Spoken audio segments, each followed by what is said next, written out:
नमस्कार दोस्तों, मैं विकास और आप सभी का स्वागत है मेरे चैनल विज्ञान पर, जहां मैं किताबों से जुड़े बहुत सारे वीडियोस बनाता रहता हूं। तो अगर आपको किताबें पढ़ने का शौक़ है या फिर किताबों के साथ आप एक ख़ास किस्म का लगाव महसूस करते हैं तो ये चैनल बिल्कुल आपके लिए है।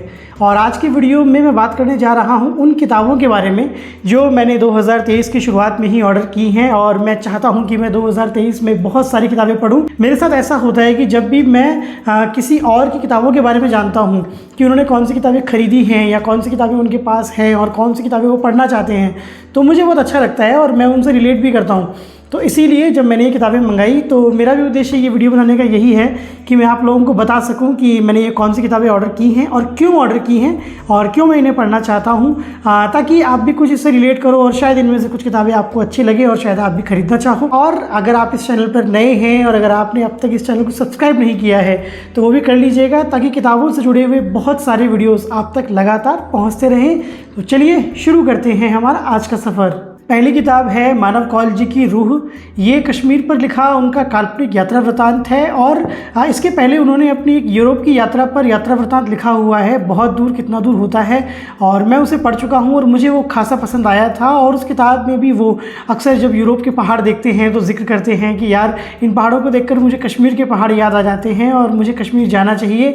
और मुझे मालूम चला कि वो कश्मीर जाके आ गए हैं और उन्होंने उसके ऊपर अपना यात्रा वृतांत भी लिख दिया है। तो मैंने ये किताब ऑर्डर कर दी है और मैं बहुत उत्साहित हूँ इस किताब को पढ़ने के लिए, और जैसा भी मेरे इस किताब का पढ़ने का अनुभव रहेगा मैं ज़रूर आप लोगों के साथ में साझा करूँगा। अगली किताब है भगवती चरण वर्मा जी की चित्रलेखा। ये किताब पाप और पुण्य की परिभाषा की कहानी है, यानी कि पाप क्या है और पुण्य क्या है। और मैंने इसके पहले एक वीडियो बनाया था जिसमें मैंने हिंदी की सर्वश्रेष्ठ किताबों का जिक्र किया था और उसमें मैंने इस किताब का जिक्र किया था। ये किताब मैंने पहले पढ़ी हुई है और पहले मैंने इसे किंडल पर पढ़ा था और अभी पिछले कुछ दिनों में मुझे इसे पढ़ने का फिर से मन कर रहा था, तो मुझे लगा कि अब दोबारा किंडल पे तो नहीं पढ़ूंगा और इसीलिए मैंने इसे ऑर्डर कर ली और इस किताब पर भी मैं विस्तार से जल्द ही एक वीडियो बनाऊंगा। अगली किताब है प्रेमचंद जी की कर्मभूमि, और इसे मेरी नासमझी कहो या फिर समय का अभाव कहो या मेरा दुर्भाग्य कि मैंने अब तक प्रेमचंद जी की सिर्फ 2 ही किताबें पढ़ी हैं, गोदान और गबन।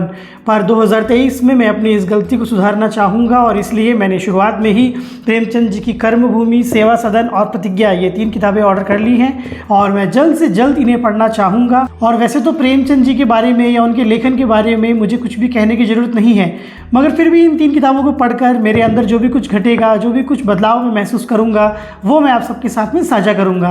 अगली किताब है बंकिम चंद्र चटर्जी की आनंद मठ।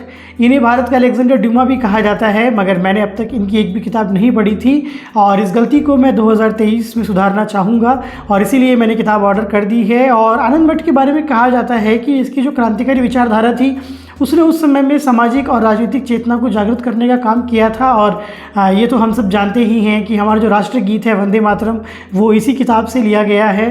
तो मेरी कोशिश रहेगी कि जल्दी से जल्दी इसे पढ़कर मेरा जो भी अनुभव है वो आप सबके साथ में साझा करूं। अगली किताब है अनुराधा बेनीवाल जी की आज़ादी मेरा ब्रांड।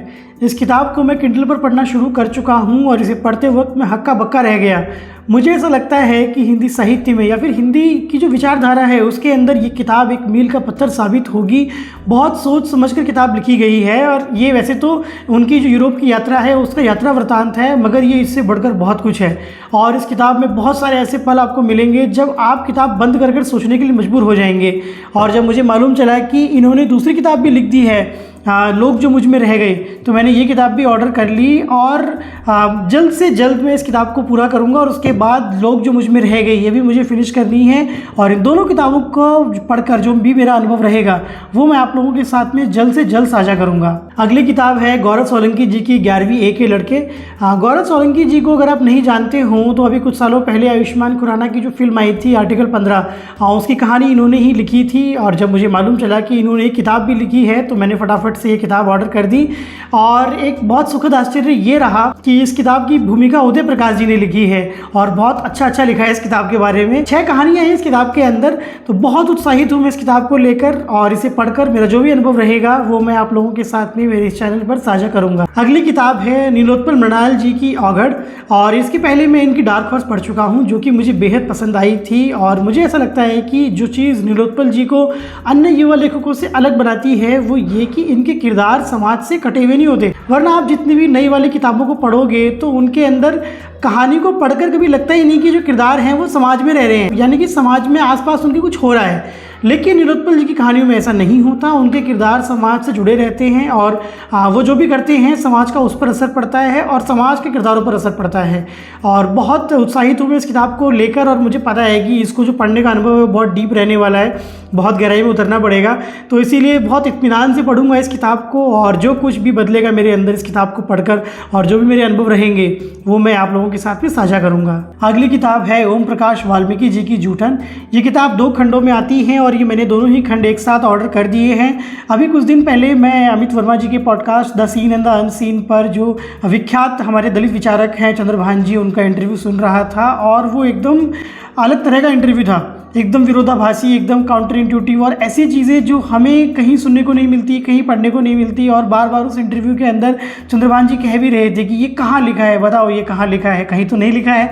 और ये बिल्कुल सही बात है। हमारा जो आज़ादी के बाद में जितना भी जो हमारे बुद्धिजीवी हैं, उन्होंने, मुझे ऐसा लगता है कि जो दलित संघर्ष है उसके ऊपर नहीं लिखा है, और जो फर्स्ट हैंड एक्सपीरियंस है वो तो निकल के आया ही नहीं है। इसीलिए जो गुस्सा है चंद्रभान जी की जो बातों में वो दिखता है। और मुझे जब मैं पढ़ रहा था ओम प्रकाश वाल्मीकि जी की इन किताबों के बारे में, तो मुझे मालूम चला कि इन किताबों के अंदर भी वही गुस्सा उन्होंने लिखा है। और क्योंकि अब कोई और इनकी बात नहीं कह रहा है तो फिर इनको ही कहनी पड़ती है।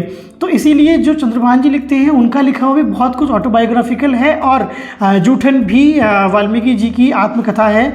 बहुत उत्साहित हूँ मैं किताब को लेकर, और मुझे पता है कि इसका भी अनुभव बहुत गहरा रहने वाला है और बहुत कुछ मुझे सोचने को, समझने को ये किताब मजबूर करेगी। तो बहुत इत्मीनान से पढ़ूंगा, और जैसा भी मेरा अनुभव रहेगा, जो भी विचार मेरे रहेंगे, वो बहुत इत्मीनान से और पूरी ईमानदारी के साथ मैं आप लोगों के साथ में साझा करूंगा। अगली किताब है दिव्य प्रकाश दुबे जी की आंखों बाको। दिव्य प्रकाश दुबे जी को नई वाली हिंदी के अग्रणी लेखकों में से एक माना जाता है, और मैं पहले इनकी अक्टूबर जंक्शन और मुसाफिर कैफ़े किताबें पढ़ चुका हूँ, और मुझे इनकी राइटिंग अच्छी लगती है। और मुझे ऐसा लगता है कि ये थोड़ा फ्रेश लिखते हैं और कुछ नया सोचते हैं। और ये किताब वैसे पतली सी है, तो मुझे तो ऐसा लगता है कि मैं इसको एक सीटिंग में पढ़ दूँगा।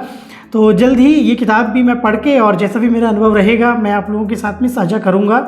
और ये था मेरा वीडियो, और ये वीडियो आपको कैसा लगा मुझे कमेंट सेक्शन में ज़रूर बताइएगा। और अगर आपने भी कुछ किताबें अभी ख़रीदी हैं तो मुझे बताओ कि आपने कौन सी किताबें ख़रीदी हैं और कौन सी किताबें आप पढ़ने वाले हो इस साल।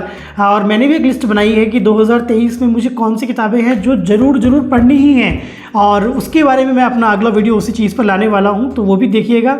और ये वीडियो कैसा लगा मुझे ज़रूर बताइएगा। और अगर आप मेरे साथ ट्विटर या इंस्टाग्राम पर जुड़ना चाहते हैं तो उसका लिंक डिस्क्रिप्शन में दे दिया है। और जल्दी मिलता हूँ आप सबसे मेरे नए वीडियो के साथ में, तब तक अपना बेहद ख्याल रखिए।